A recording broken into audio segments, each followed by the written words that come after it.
Rain lashed against the towering windows of the estate, drowning out the distant wail of city sirens.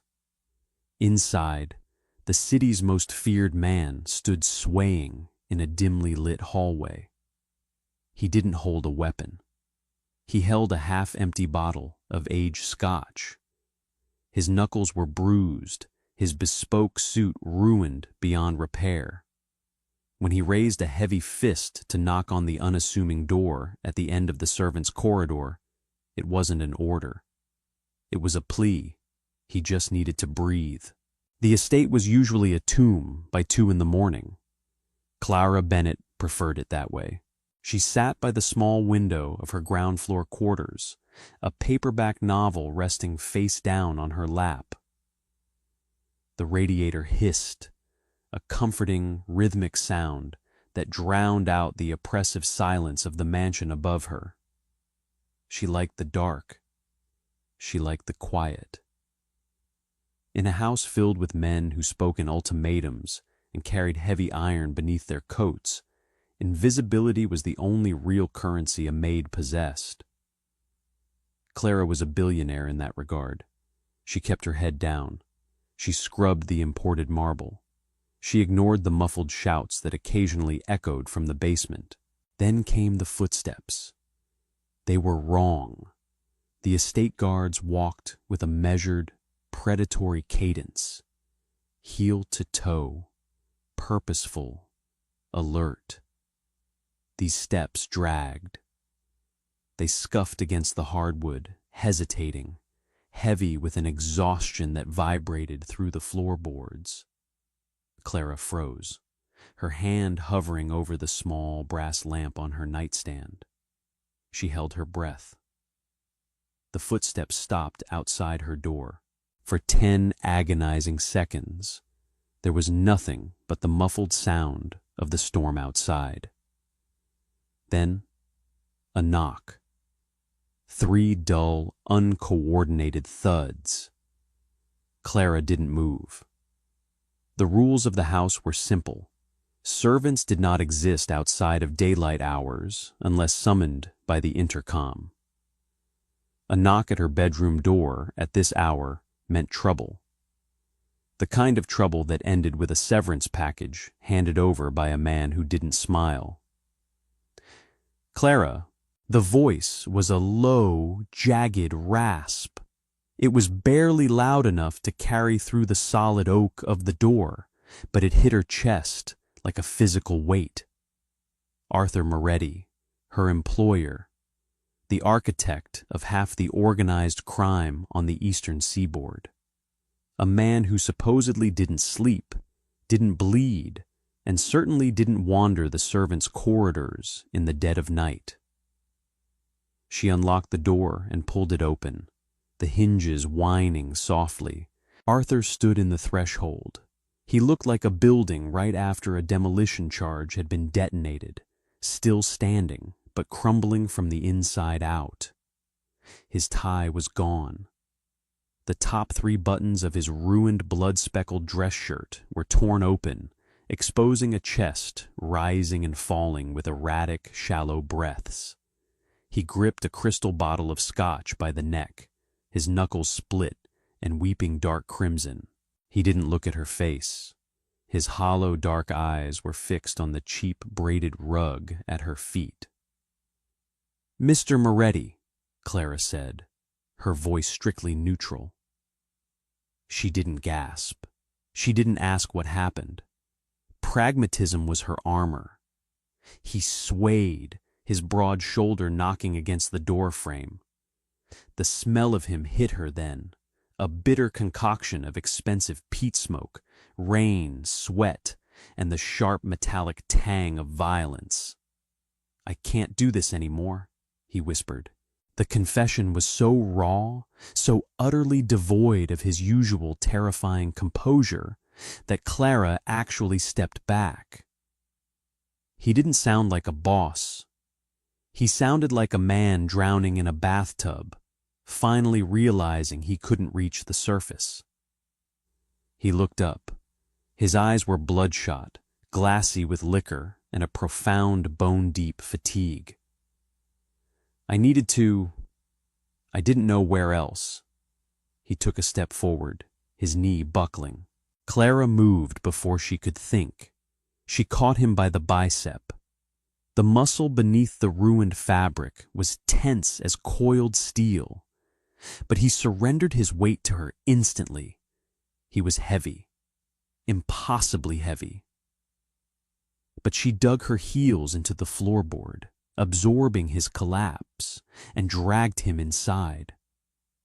She kicked the door shut with her heel. The latch clicked, sealing them in the small, warm room. Arthur stood in the center of her quarters, looking entirely out of place.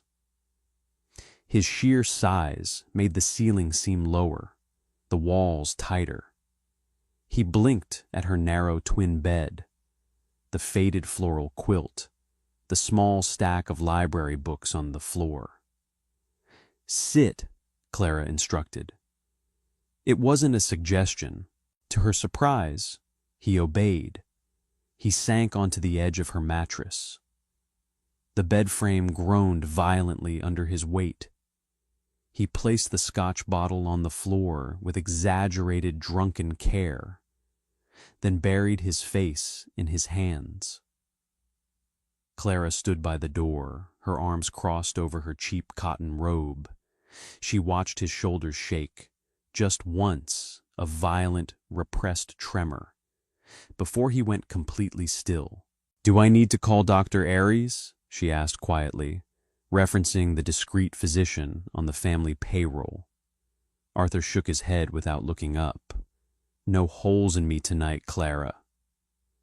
"Just other people's holes, then." It slipped out. A cynical, dangerous observation.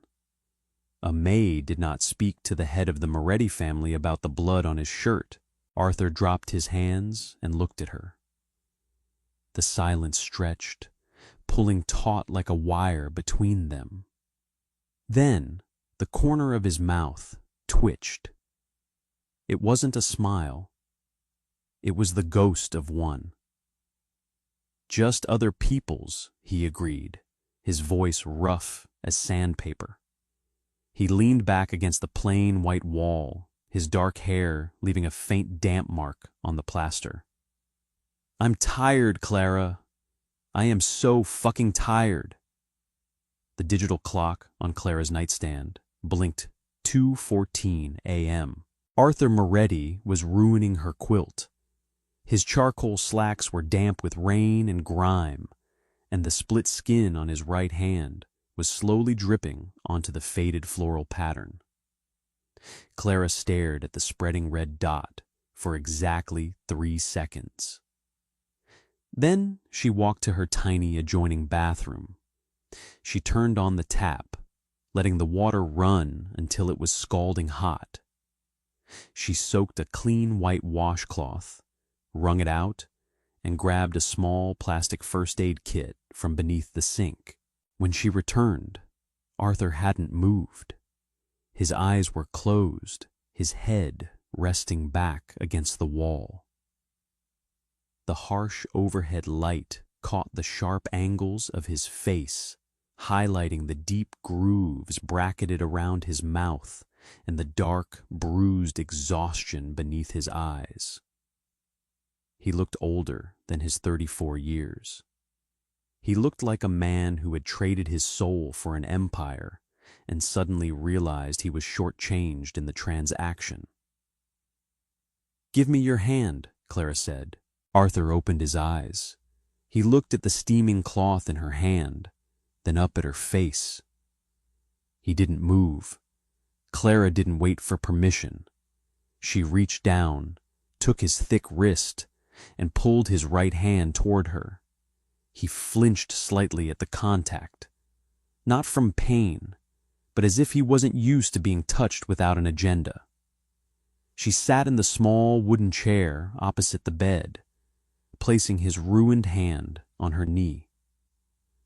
The knuckles were a mess of torn skin and swelling purple bruises. "This is going to sting," she said.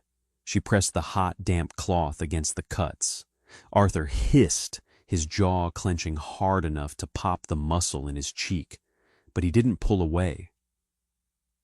"You should be terrified," he said, his voice a low, gravelly rumble in the quiet room. Clara wiped away a smear of drying blood, revealing a deep gash over his middle knuckle. "Of the sting." "Of me." Clara didn't look up. She meticulously cleaned the wound, her touch firm and clinical. "Fear takes too much energy, Mr. Moretti. I need mine to do the laundry in the morning." Arthur let out a sound that was half laugh, half cough. "That's it? Pragmatism? It keeps me employed and alive."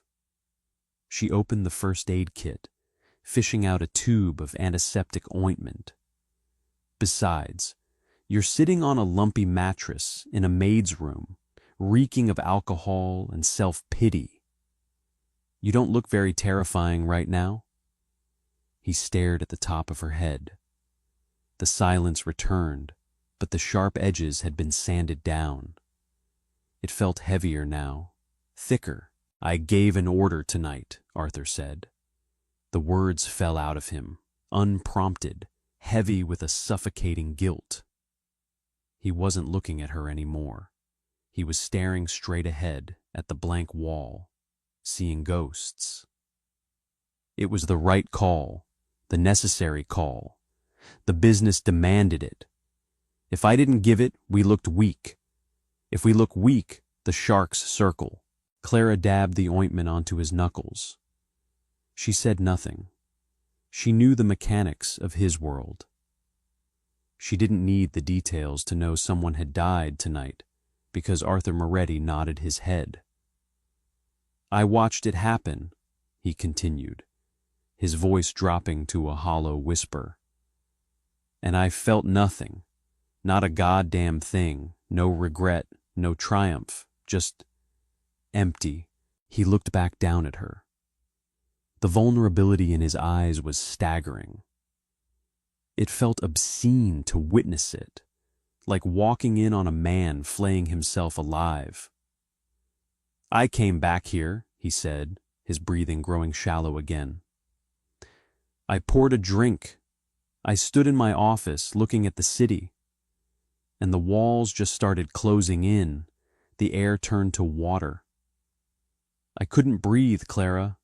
I felt like I was buried alive under all this money, all this power. It's a coffin." Clara finished taping a stark white gauze pad over his knuckles. She kept her hands resting lightly on his wrist.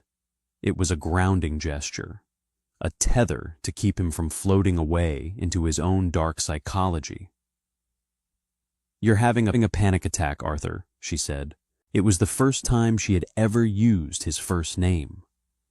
It hung in the air between them, casual and intimate. He didn't correct her. He didn't reprimand her. He just stared at her hand on his wrist, focusing on the warmth radiating from her skin. "Is that what this is?" he asked, sounding genuinely confused. The ruthless tactician, entirely undone by his own nervous system. "Yes, your brain is trying to process what your conscience is finally catching up to." Clara released his hand and sat back in her chair. She looked him dead in the eye. "You aren't a machine. You can only bury the body so deep before the smell starts waking you up at night." It was a dangerous thing to say, a fatal thing to say in any other room, to any other version of this man. But Arthur just stared at her, the frantic energy slowly draining out of him, leaving behind a hollowed-out husk. He leaned forward, resting his elbows on his knees, his head hanging low. "Why did I come to your door, Clara?" he asked to the floorboards. "Out of all the doors in this house." "Because I'm the only one here who doesn't want anything from you," she answered simply. "I just want my paycheck on Friday, and a quiet hallway. He reached out slowly, his uninjured hand finding hers where it rested on her lap. His fingers were cold, calloused, and trembling slightly. He didn't grip her hand. He just rested his over it, a silent, desperate anchor. "Don't make me go back upstairs," he whispered. "Not yet." Clara looked at his bowed head, at the expensive fabric clinging to his broad, burdened shoulders. She knew she should tell him to leave. She knew the boundaries between employer and employee, between civilian and mafia royalty, were there for a reason. Crossing them meant stepping into the line of fire. "I have a long shift tomorrow," Clara lied quietly. Arthur's shoulders slumped further. "Just an hour." She didn't pull her hand away. 1 hour. He didn't leave in an hour. Clara hadn't expected him to. Sometime around 3:30 in the morning, the alcohol and the adrenaline crash had conspired against him. Arthur had slumped sideways onto her bed, his long legs dangling awkwardly off the edge, and passed out cold. Clara hadn't slept. She remained in the hard wooden chair, a solitary sentinel in the dark. She watched the steady, rhythmic rise and fall of his chest. In sleep, the lethal edge of Arthur Moretti vanished. His features softened, the deep lines of stress smoothing out. He looked peaceful. He looked utterly normal. It was a deceptive, dangerous illusion. When the first gray streaks of dawn began to bleed through the small window, Clara stood. Her back ached, a dull throb at the base of her spine. The estate would be waking up soon. The night guards would swap with the day shift. The kitchen staff would begin prepping breakfast. The illusion was over. She walked over to the bed. "Mr. Moretti." He didn't stir. Clara reached down and shook his shoulder, her grip firm. "Arthur, wake up." His eyes snapped open. There was no groggy transition between sleep and wakefulness. 1 second he was out. The next, his dark eyes were wide, alert, and tracking the room with predatory speed. His hand shot instinctively toward his waistband, searching for a weapon he had left upstairs. Then he saw Clara. He saw the peeling paint on the ceiling, the cheap clock reading 6:15 a.m. The realization hit him like a physical blow. The hangover slammed into him a second later. He groaned, squeezing his eyes shut as he pressed the heels of his hands into his temples. "Water is on the nightstand," Clara said, her voice brisk, void of the quiet intimacy they had shared hours ago. The sun was up. The rules were back in play. Arthur sat up slowly, the bed frame whining in protest. He looked down at his right hand. The neat white gauze was a stark contrast to his ruined clothes. The memory of the night before rushed back in fragmented, humiliating flashes. The panic, the desperate knock, the confession. He reached for the glass of water, his hand shaking slightly, and downed it in one go. When he looked at Clara, the mask was back on. It was a little crooked, a little fractured around the edges, but the cold, calculating mafia boss had returned to inhabit his body. His jaw was set. His eyes were flat, guarded. He stood up, towering over her in the cramped room. He adjusted his torn collar, a futile attempt to reclaim his dignity. "This," Arthur began, his voice rough and stripped of emotion. He cleared his throat. "What happened last night? The lapse in judgment. You had a few too many drinks, sir, and got turned around in the hallways," Clara supplied smoothly, turning away to make her own bed. She pulled the stained quilt up, hiding the dried blood. "You sat down for a moment and fell asleep. That's all." Arthur stared at her back. He heard the out she was offering him. A clean, sanitized version of events that protected his ego and her employment. It was exactly what he wanted to hear. It was exactly what he needed to maintain the untouchable aura required to run his family. But it felt like a lie that burned his throat. "Right," he muttered. Clara turned to face him, her expression pleasant and entirely vacant. The perfect servant. "I'll need to requisition some heavy-duty stain remover for the rug, Mr. Moretti. I hope that won't be an issue." Arthur looked at the rug. Then he looked at her. He hated the blankness in her eyes. He hated that she could flip the switch so easily, locking him out after he had cracked his chest open for her in the dark. "I'll have a new rug sent down," he said stiffly. "That isn't necessary, sir." "I'll have it sent down," he repeated, a hard edge of authority bleeding into his tone. It was a pathetic attempt to assert control in a room where he had surrendered all of it. Clara bowed her head slightly. "Thank you, sir." Arthur lingered near the door. His hand rested on the brass knob. He knew he needed to turn it. He needed to walk down the hall, take the service stairs up to his sprawling, empty wing, shower, change into a $6,000 suit, and go back to being a monster. He didn't want to turn the knob. He looked back at Clara. She was already gathering her uniform for the day from a small closet. She wasn't looking at him. She had already moved on. "Clara," he said softly. She paused, looking over her shoulder. Arthur opened his mouth to say something. "Thank you." Or maybe, "I meant what I said." Or perhaps, "Don't look at me like I'm just your boss." But the words wouldn't come. The weight of his world was already settling back onto his shoulders, crushing the fragile human thing that had briefly lived in this room last night. "Make sure my office is cleaned before noon," he said instead. His voice was cold, dead. Clara's expression didn't change. "Of course, Mr. Moretti." Arthur turned the knob, stepped out into the quiet, pristine hallway, and closed the door firmly behind him. Inside the room, Clara stood perfectly still until the sound of his heavy footsteps faded entirely. She looked at the chair she had sat in all night.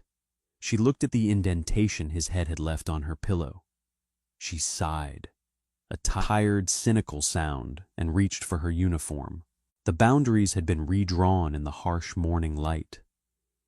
But as Clara buttoned her plain gray dress, she knew the truth. You couldn't show a starving man a feast and expect him to forget the taste. Arthur Moretti had found a quiet place to hide from his demons. He would be back. The new rug arrived at 10 in the morning. Clara was halfway through polishing the grand staircase when two burly men in coveralls carried a long, plastic-wrapped cylinder down the servants' corridor. They left it propped against her door. When her shift ended at 3, Clara dragged it inside and cut the heavy zip ties. It wasn't a rug. It was a woven tapestry of hand-dyed Persian silk, rich in deep crimsons and midnight blues. It belonged in a museum, or, at the very least, in the sprawling formal dining room upstairs. It did not belong on the chipped linoleum floor of a maid's quarters. It was a ridiculous, heavy-handed apology wrapped in a display of wealth. Clara rolled it back up and shoved it beneath her narrow twin bed. She preferred the cheap braided cotton. It didn't demand attention. At 4 o'clock, she carried her wooden caddy of cleaning supplies up to the 3rd floor. Arthur's office was located at the end of the west wing, guarded by thick double doors of solid mahogany. The rules regarding the office were strict. Clean only when empty, touch nothing on the desk, empty the shredder, leave no trace. She opened the doors. The room smelled of expensive cigar smoke, leather, and the faint metallic tang of gun oil. Arthur was sitting behind the desk.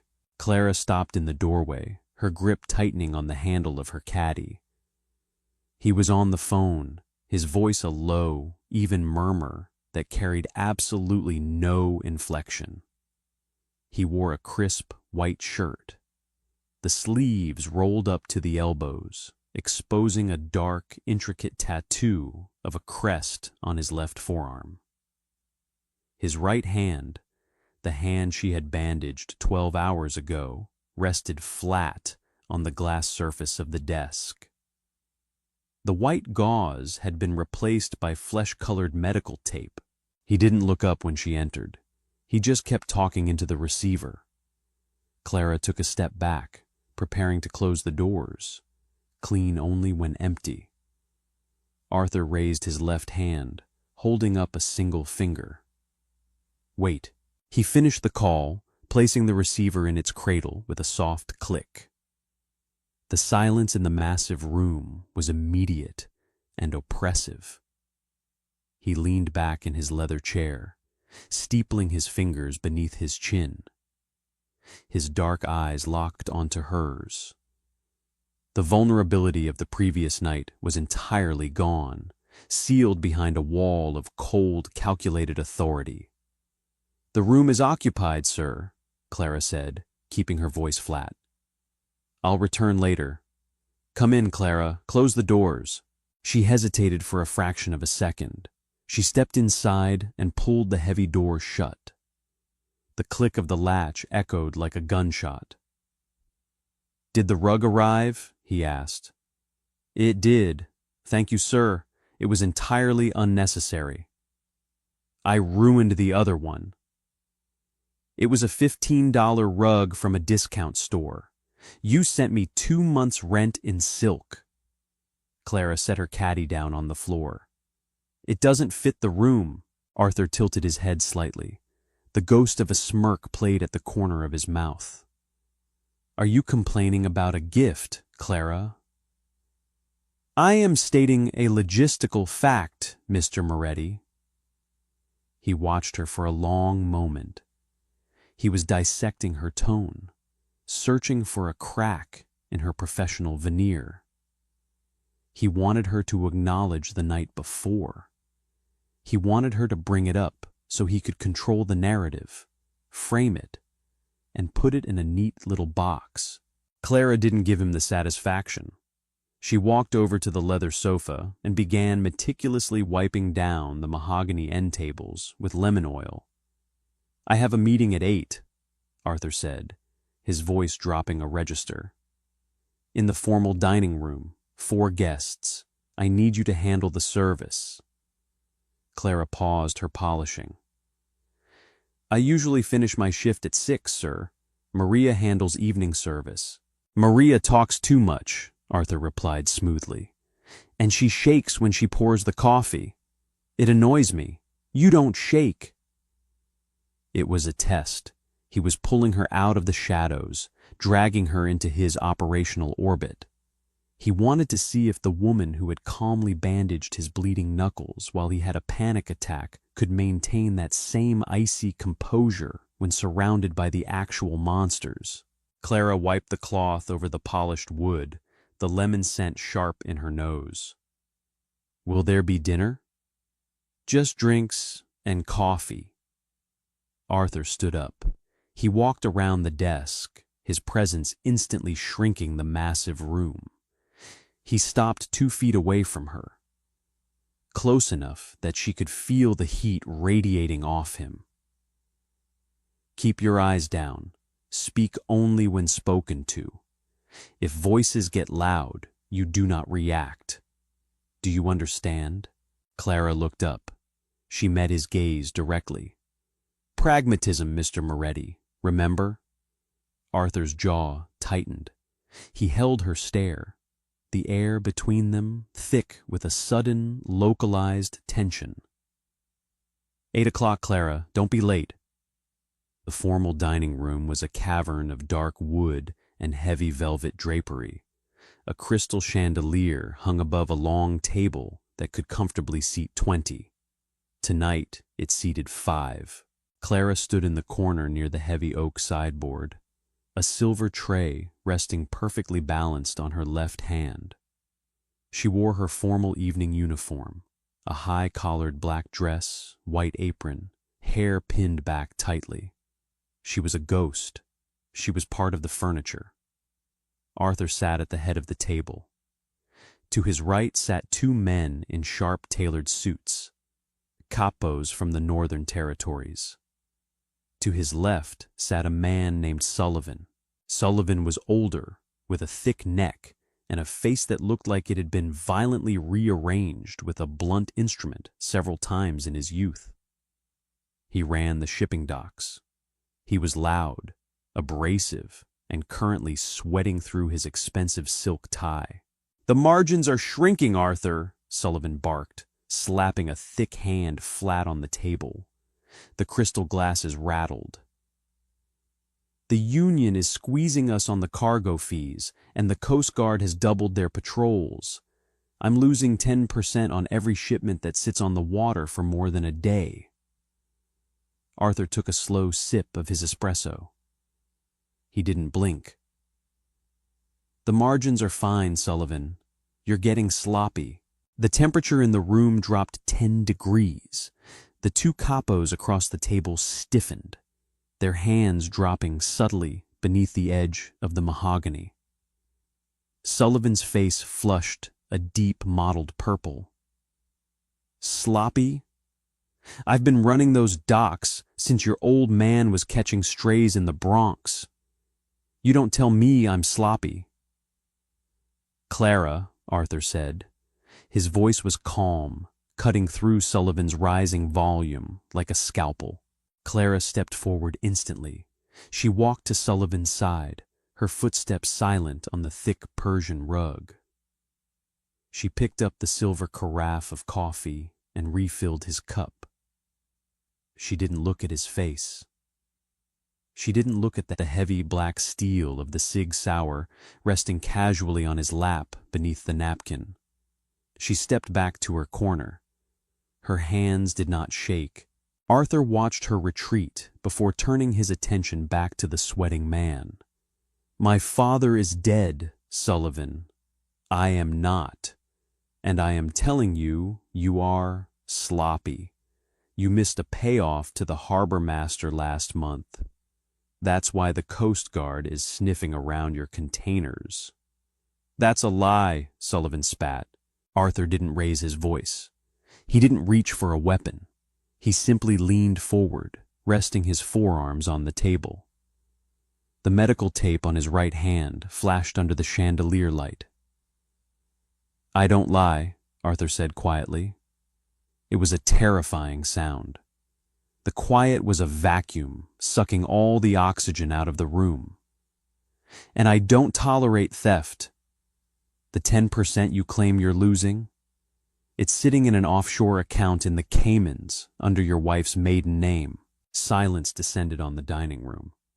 It was absolute, the kind of silence that precedes a fatal car crash. Sullivan's hand twitched beneath the table. Arthur moved faster than Clara's eyes could track. His left hand shot across the table, grabbing Sullivan by the throat. He didn't stand up. He just applied a sudden, crushing pressure. Sullivan choked, his eyes bulging as his hands flew up to claw at Arthur's wrist. The capo to Arthur's right stood up. A gun instantly materialized in his hand, aimed squarely at Sullivan's forehead. Clara stood by the sideboard. Her heart hammered against her ribs, a frantic bird trapped in her chest. But she didn't move. She didn't gasp. She watched the violent, brutal reality of Arthur Moretti unfold exactly as he had described it the night before. He felt nothing. She could see it in his eyes. They were completely dead, blank. Arthur held Sullivan there for 10 agonizing seconds, watching the older man turn purple, watching the panic set in. Then he let go. Sullivan collapsed back into his chair, coughing violently, dragging in ragged, wheezing breaths. "You have 48 hours to wire the money back into the family accounts," Arthur said, pulling a crisp linen handkerchief from his pocket and wiping his hand. "Then you are going to retire. You will move to Florida. If I see your face in this city again, I will have you packed into one of your own shipping containers and dropped into the Atlantic. Get out." Sullivan didn't argue. He scrambled out of his chair, stumbling over his own feet, and practically ran for the heavy double doors. The two capos stood up, nodded respectfully to Arthur, and followed him out. The doors clicked shut. The dining room was empty, save for Arthur and Clara. Arthur remained seated at the head of the table. He stared at the empty chairs, the half-drunk glasses of scotch, the spilled coffee pooling on the mahogany. The deadly kinetic energy slowly drained out of the room, leaving behind a heavy, suffocating exhaustion. He didn't turn around. "You can go, Clara." Clara walked over to the table with her silver tray. She began clearing the glasses. She picked up Sullivan's cup, wiping up the spilled coffee with a cloth. Arthur finally turned his head to look at her. He searched her face for the horror he knew should be there. He had deliberately orchestrated this. He wanted her to see the monster. He wanted to shatter the strange, quiet sanctuary she had provided him by forcing her to witness the reality of his existence. "Did you hear what I said?" he asked, his voice harsh. "You told me to go," Clara replied calmly, stacking the crystal glasses. "But the table needs clearing. The wood will warp if the alcohol sits overnight." Arthur stood up violently. The heavy chair scraped backward with a loud screech. He stepped into her space, towering over her, the smell of violence and adrenaline still clinging to his clothes. "Stop cleaning," he ordered. Clara stopped. She held the tray, keeping her eyes fixed on a spot in the center of his chest. "Look at me." She tilted her head up. Her expression was neutral, but her eyes were sharp. They weren't wide with fear. They were deeply, profoundly sad. Arthur recoiled slightly, as if she had slapped him. He had braced himself for terror. He had braced himself for disgust. He hadn't braced himself for pity. "I told you," Arthur said, his voice dropping to a harsh whisper. "I told you what I was." "I know," Clara said softly. "Then why aren't you running?"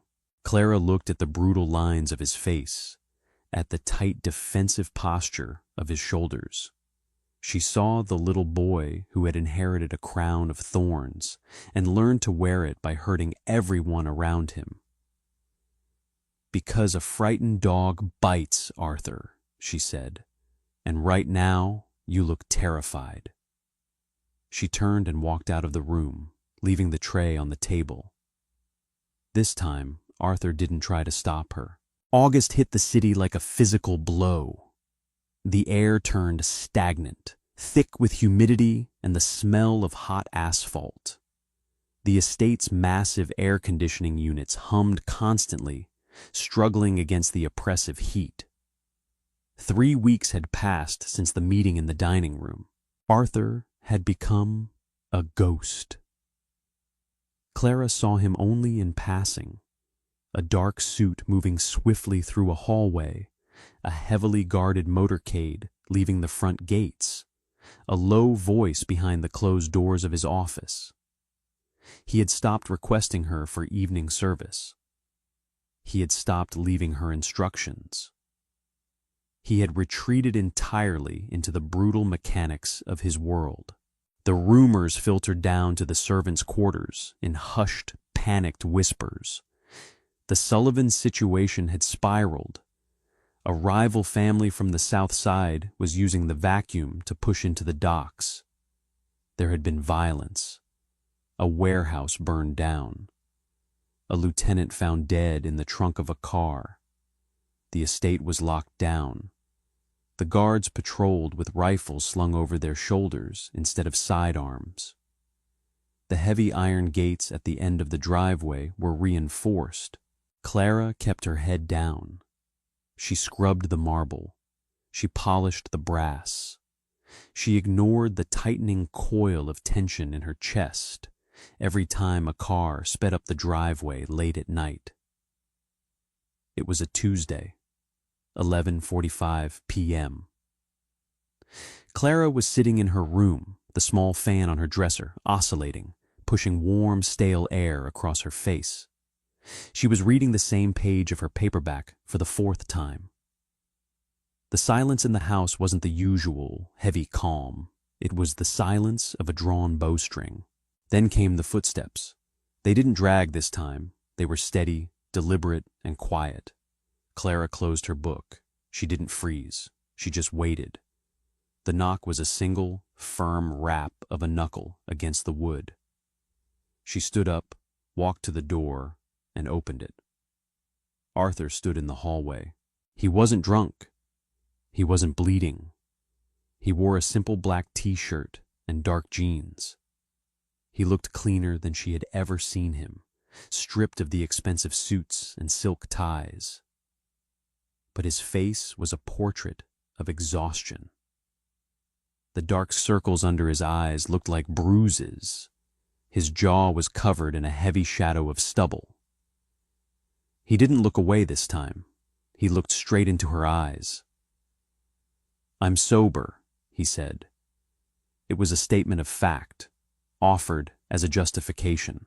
"I can see that," Clara replied quietly. She kept her hand on the doorknob, keeping the threshold between them blocked. Arthur looked past her, glancing at the small, cramped room. He saw the rolled-up silk rug shoved under the bed. He let out a breath through his nose. "It's been a bad week, Clara." "I've heard. They tried to hit my car this afternoon on the expressway." He delivered the news with chilling nonchalance. "Two SUVs boxed us in. My driver took a bullet to the shoulder. We made it out." Clara's fingers tightened on the brass knob. The casual proximity to death made her stomach turn, but she kept her face blank. "I'm glad you are unharmed, sir." Arthur's jaw clenched. "Stop calling me that." "It's what you are." "Not right now." He stepped closer. The scent of him, clean soap, and the sharp metallic smell of adrenaline washed over her. He didn't push the door open, but his physical presence demanded space. "Right now, I am a man who hasn't slept in 72 hours because every time I close my eyes, I see the interior of a burning car." "You have a dozen bedrooms upstairs, Arthur. You have guards outside every door." "I don't want a guard," he said, his voice dropping to a rough, gravelly pitch. "I want quiet, and the only place in this entire God-forsaken house where it's actually quiet is in this room." Clara stared at him. The line they had drawn weeks ago was dissolving. The first time he had come to her door, it was an accident of intoxication and panic. This was a choice, a deliberate, conscious choice to seek out the one person on his payroll who treated him like a human being instead of a warlord. "If you walk in here," Clara said, her voice barely a whisper, "you don't get to pretend it didn't happen tomorrow morning. I will not scrub the floor and call you sir while you act like I'm a piece of furniture." Arthur looked at her mouth, then up to her eyes. The intensity of his gaze was suffocating. He understood the terms. He understood the danger of letting an employee, a civilian, gain this much psychological leverage over him. "I'm not pretending anymore," Arthur said. He didn't wait for her to step aside. He reached out, his hand wrapping around hers on the doorknob. His palm was warm and dry. He gently pushed the door, forcing her to step backward into the room, and followed her inside. He closed the door behind him. The lock engaged with a soft, definitive click. Arthur stood in the center of the room. He let out a long, shuddering breath, the tension visibly draining from his broad shoulders. He looked like a man who had just dropped a 100-pound weight he'd been carrying for a decade. He walked over to the narrow twin bed and sat down on the edge. He took off his shoes, lining them up neatly against the wall. Then he lay back, resting his head on her single thin pillow. He stared up at the peeling paint on the ceiling. "Sit with me," he requested.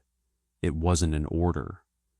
Clara walked over to the wooden chair. She sat down, crossing her arms over her chest, watching him. "Read your book," Arthur said, his eyes already drifting shut. "Read out loud. I don't care what it is. I just need to hear a voice that isn't asking me for permission to kill someone." Clara picked up the paperback from her dresser. It was a cheap thriller, completely inappropriate for the moment, but she opened it to her bookmark. She began to read. Her voice was steady, a low, rhythmic murmur in the hot, still room. Arthur's breathing slowed. The tight, harsh lines around his mouth softened. Within 10 minutes, he was asleep, utterly defenseless in the room of a woman who earned minimum wage to clean his toilets. Clara stopped reading. She watched his chest rise and fall. She had let the wolf into the house, and now he was sleeping at the foot of her bed. There was no going back to invisibility after tonight. The armor was permanently breached. Arthur slept until noon. Clara didn't wake him. She didn't put on her gray uniform. She sat by the small window, drinking a cup of bitter instant coffee, watching the heat shimmer off the asphalt driveway outside. Above her, the estate was a hive of nervous energy. Footsteps pounded across the hardwood floors. Voices barked orders through the intercoms. The war was escalating, and the general was missing. Let them panic, she thought. At exactly 12:15, the bed frame groaned. Clara turned her head. Arthur sat up. He didn't shoot awake with the paranoid violence of the first time. He woke up slowly, rubbing a heavy hand over his face, feeling the thick stubble on his jaw. He looked at the peeling paint on the ceiling, then at Clara. "I slept," he said, his voice thick with sleep and disbelief. "You did," Clara replied. She took a sip of her coffee. "Your capos have been paging the kitchen all morning, trying to find out if you left the grounds. Maria told them you were at a discreet meeting in the city." Arthur let out a dry, humorless chuckle. "Maria is a terrible liar." "She is, but they are too scared to verify it." He swung his legs over the edge of the bed and rested his elbows on his knees. The harsh midday light filtered through the small window, illuminating the sharp angles of his face. He didn't look like a boss right now. He looked like a man who had just finished a double shift at a steel mill, battered, sore, and deeply human. "I need coffee," he muttered. "I only have instant." Arthur looked at her. "I'll take it." Clara stood up, walked to the small electric kettle on her dresser, and made him a cup in a chipped ceramic mug. She handed it to him. He didn't complain about the taste, even though she knew he imported his beans from a private farm in Colombia. He held the warm mug in both hands, letting the heat seep into his palms. "You didn't put the uniform on," he noted, his dark eyes scanning her plain jeans and white t-shirt. "You said you weren't pretending anymore," Clara answered evenly. "Neither am I. If I walk out there in a maid's dress after letting the head of the family sleep in my bed, I'm just playing a part. I don't like acting." Arthur took a slow sip of the terrible coffee. The silence between them wasn't tense anymore. It was heavy, but it was a comfortable weight. It was the weight of a shared secret. "The Bianchis are making a push for the shipping routes," Arthur said suddenly. The operational details fell from his mouth without filter. He wasn't boasting. He was just tired of carrying it alone. "They bribed a judge to freeze our shell accounts, and they've been hitting the transport trucks on the I-95 corridor. It's a coordinated chokehold." Clara leaned back against the wall, crossing her arms. "So, what is your move?" "We hit back, harder, uglier." He stared down into the black liquid in his mug. "We have to make an example of the next crew we catch on our territory. If we don't, the other families will smell blood in the water. It's simple math." "It's butchery." He didn't flinch. "Yes, it is." He looked up, meeting her gaze. He wasn't asking for absolution. He was presenting the ugly, rotting core of his life and waiting for her to turn away. Clara didn't look away. "Then why are you down here, Arthur? If the math is so simple, go upstairs, put on the suit, and order the butchery." "Because every time I give the order, a piece of me turns off," he said, his voice dropping to a harsh whisper. "And I'm running out of pieces. I sit in that office, and I look at the men who work for me, and I realize I don't trust a single one of them. I'm a king locked inside a vault. I have everything, and I have nothing." He set the mug on the floor and stood up. The small room suddenly felt microscopic. He walked over to her, stopping just a foot away. "I came down here because when I look at you, I feel grounded. You aren't trying to steal from me. You aren't trying to kill me. You just—" He reached out, his calloused fingers hovering inches from her face before gently tucking a loose strand of hair behind her ear. The touch was terrifyingly tender. "You just see me." Clara's breath caught in her throat. The physical proximity was overwhelming. She could feel the heat of his skin, smell the sleep and soap on him. She knew she was standing on the edge of a cliff. Stepping forward meant falling into a world where people were shot in the street for a fraction of a shipping route. "I see a man who is trapped," Clara said softly. "But you built the cage." "I inherited the cage," Arthur corrected. His hand dropped, his fingers lightly tracing the line of her jaw. "But you're right, I locked the door." He leaned in. It wasn't a demanding kiss. It was a question. Clara didn't pull back. When his lips met hers, the exhaustion and the cynicism melted away, replaced by a desperate grounding heat. Arthur pulled her against his chest, his hands gripping her waist like a drowning man clutching a life preserver. There was nothing gentle about it. It was bruised, heavy, and raw. When they finally broke apart, Arthur rested his forehead against hers. His breathing was uneven. "I have to go upstairs," he whispered. "I have to finish this war with the Bianchis." "I know." "Stay here," he ordered, the edge of the mafia boss creeping back into his voice. "Don't go to the upper floors today. Stay in this room."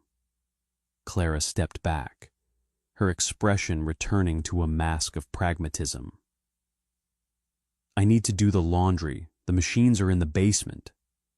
Arthur's jaw tightened, but he nodded. The basement? Nowhere else.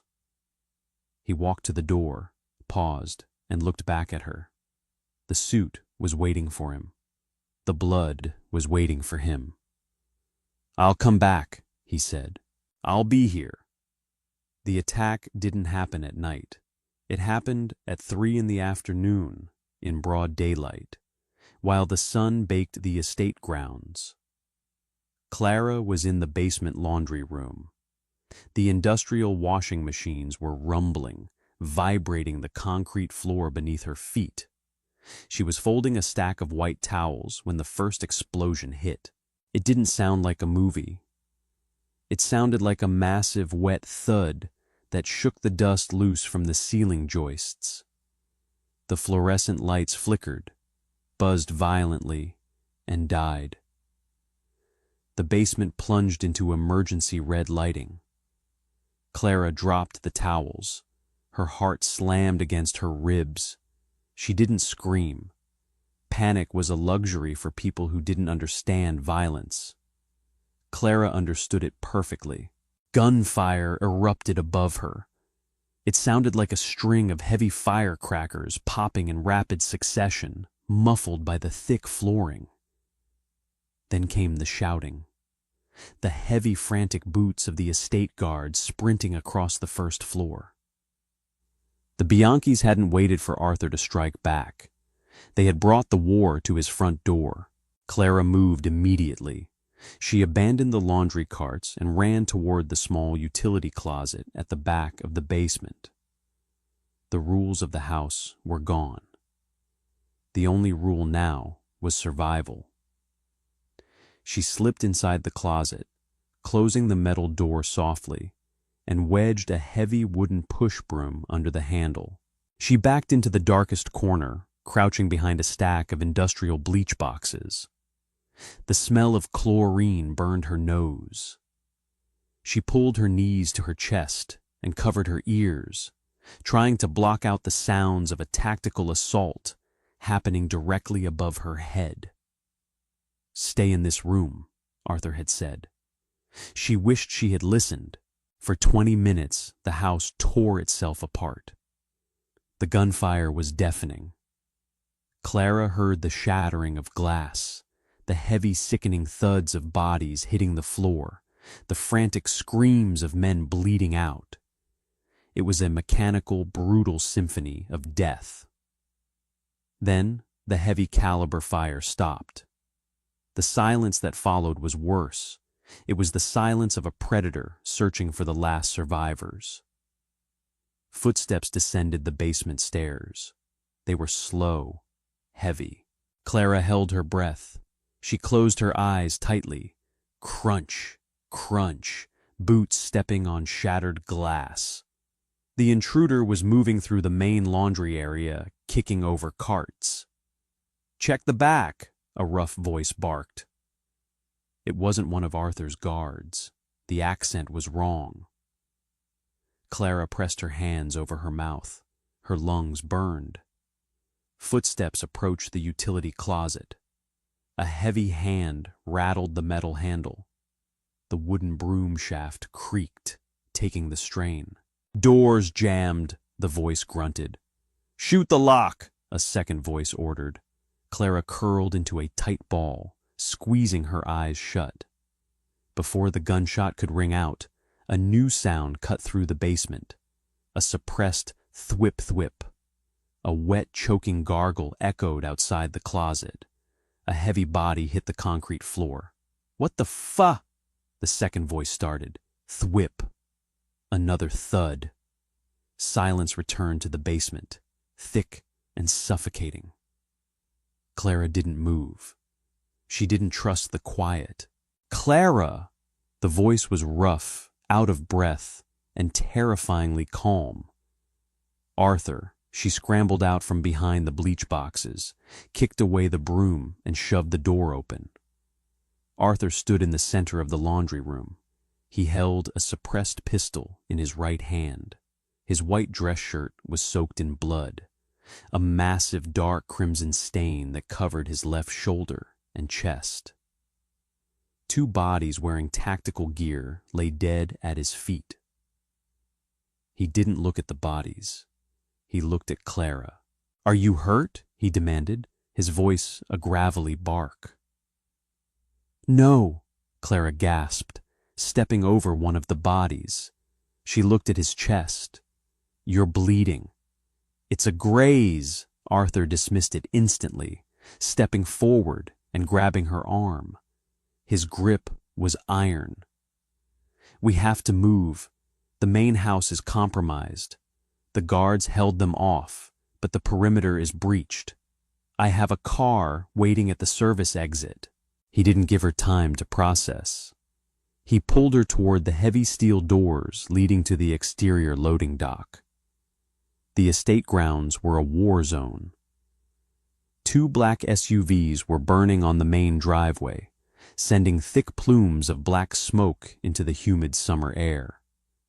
The sound of sirens wailed in the distance, police finally responding to the assault. A black armored sedan idled by the service gate. The driver, a young capo with a bloody cut over his eye, had the rear door open. Arthur shoved Clara into the back seat and climbed in after her. "Drive! The safe house in the city!" The car tore out of the gate, tires screaming on the asphalt, leaving the burning, shattered ruins of Arthur's empire behind. Inside the car, the adrenaline began to crash. Arthur slumped back against the leather seat, the pistol dropping to the floorboard. He closed his eyes, his breathing ragged. The blood on his shirt was spreading, soaking into his jacket. Clara didn't panic.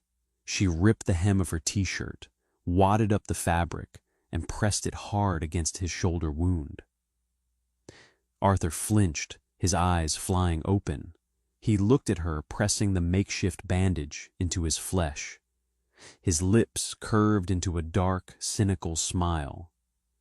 "You always end up cleaning up my blood, Clara." "Keep quiet," she ordered, pressing harder.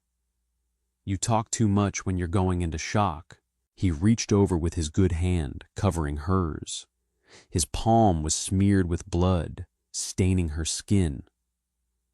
"I told you," Arthur whispered, his eyes locking onto hers with a terrifying clarity. "I'm not pretending anymore. Neither are you." The safe house was a penthouse apartment overlooking the skyline. It was cold, sterile, and heavily fortified. 3 days had passed since the attack on the estate. The city had descended into chaos. The news ran continuous loops of the gangland warfare, while the police clamped down on the shipping yards. The Bianchis had failed to kill Arthur, and into the criminal underworld, a failed king strike was a death sentence. Arthur's surviving capos were hunting them down in the streets. Clara sat on the edge of a pristine white leather sofa. She was wearing a gray cashmere sweater and dark slacks that one of the guards had purchased for her. Her cheap, sensible clothes from the estate were gone, burned along with her small room. Arthur walked into the living room. His arm was in a sling, his shoulder heavily bandaged by the discreet mob doctor who had met them at the apartment. He looked pale, exhausted, but the frantic energy of the war was fading. He was back in control. He carried a heavy black duffel bag. He dropped it on the glass coffee table with a solid thud.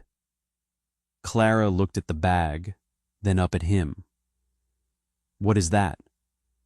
$200,000 in untraceable cash, Arthur said evenly. "A passport with a new name, flight tickets to Vancouver, a deed to a small house in the mountains." Clara stared at the bag. The cold reality of the situation settled over her. The fairy tale was over. The harsh light of day had returned. "I see," Clara said quietly. Arthur sat down on the armchair across from her. He leaned forward, resting his good arm on his knee. The mask was back, but there were cracks in it. The dark eyes were tired, haunted. "You saw it, Clara," he said, his voice flat. "You saw the basement. You saw the bodies. This isn't a game. It's a meat grinder, and I dragged you into it." "I walked into it," she corrected him. "You were making minimum wage to clean floors. You didn't sign up to dodge bullets." Arthur gestured to the bag. "Take the bag. Go to the airport. The driver is waiting downstairs. You will disappear. The family will not look for you. I will not look for you." Clara looked at the money. It was everything she had ever worked for, neatly stacked in banded hundreds. Freedom, safety, an exit strategy from a life of scrubbing other people's dirt. She reached out, unzipped the bag, and looked inside. The smell of old paper and ink drifted out. Then she zipped it back up. She stood, picked up the heavy duffel, and dropped it on the floor next to the table. Arthur's jaw tightened. "Don't be stupid, Clara. Pragmatism. Remember?" "I am being pragmatic," Clara said, crossing her arms. "If I take that bag and go to Vancouver, I will spend the rest of my life jumping at shadows, wondering if a car backfiring is a hitman. I will live in a quiet house in the mountains, and I will be entirely alone. You will be alive. I was alive before I met you, Arthur. I was alive and completely invisible." Clara stepped around the coffee table, closing the distance between them. She looked down at him. "You came to my door because you were drowning. You told me you couldn't do this anymore. You told me you needed me." Arthur looked up at her, the cold exterior fracturing. "I do need you. That's why you have to leave. If you stay, my enemies will use you. You become leverage. You become a target. I am already a target. The Bianchis know who I am. They saw me in the car with you." Clara knelt on the carpet in front of him, bringing herself eye level with the feared mafia boss. She reached out, placing her hand gently on his uninjured knee. "You don't get to push me away to save your conscience, Arthur. I didn't run from the blood on your knuckles in that tiny room. I'm not running from this." Arthur stared at her. The silence in the penthouse stretched, pulling taut. He was a man used to giving orders, used to controlling the narrative through intimidation and violence. But here, on the floor of a sterile apartment, he had absolutely no power over the woman kneeling in front of him. "If you stay," Arthur said, his voice a low, ragged whisper, "there is no going back. You are not a maid anymore. You are in the circle. You carry the weight of this family. I know. It's ugly, Clara. It will never be clean." "I've spent my whole life cleaning up messes," Clara said, a cynical, grounded smile touching her lips. "I can handle yours." Arthur let out a shuddering breath.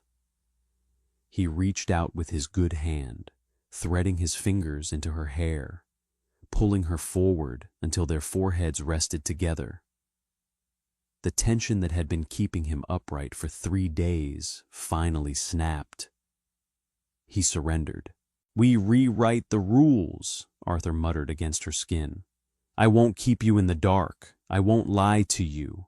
But when I tell you to get down, you get down." "Deal," Clara whispered back. It wasn't a fairy tale ending. There were no white picket fences or sudden moral epiphanies. The man holding her was still a monster to the rest of the city. He still ran an empire built on violence and extortion.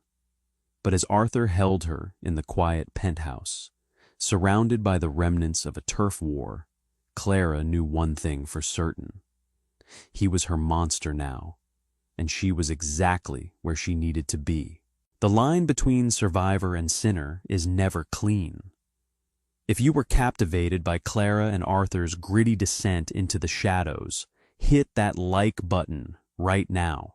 Don't forget to share this story with anyone who craves a romance grounded in raw, unapologetic reality rather than fairy tales. Subscribe to the channel and ring the bell so you never miss our upcoming deep dives into the criminal underworld and the twisted love stories that burn within it. Drop a comment below. Would you have taken the bag of money or stayed for the mob boss? Let's talk about it.